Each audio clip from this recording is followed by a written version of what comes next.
Essa cobra vai matar essas criancinhas aí. Olha a nenenzinha. Uma nenenzinha cobra. Nossa, tem duas. Essa aí é uma mamãe cobra. Ai, ai, ai. Ela tem essa é uma cobra maior, mas essa aí também é mamãe. Ela também tem Ela tem filhotinho aí. filhinho ali, ó. É, Ali o filhinho dentro, ó. dela tá ali dentro dela. Ali Dá uma dentro. olhadinha aí. Ó. Ai, ai, ai. Olha só. Tem vontade de praia?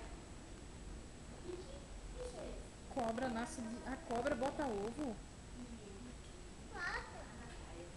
Ai, bebezinho. Ai, que bonitinho. Nasceu do quê? Nasceu como? Eu tirei Tirou? Tirou da onde? Do ovo. e vai nascer nosso. Então o filhotinho de cobra nasce do ovo? Você sabia, Gabriel, que o filhote de cobra nasce do ovo? A cobra, Só galinha? Olha lá, hein? Tem um ovo na cobra ali. Oh, tá mais um bebezinho. Será? Ô, Fernanda, Fernanda. Dois bebezinhos que nasceram do Dois ovinho. bebezinhos que nasceu do ovinho. Será que só Tá, a e galinha a- que nasce do ovo? Fernanda, e a tartaruga? Como é que ela nasce? Como é que nasce o bichinho, os filhinhos da tartaruga?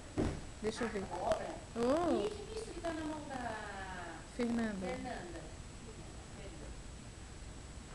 Ei, Fernanda, que bicho que é esse que tá na sua O mão? que é isso aí, Fernanda?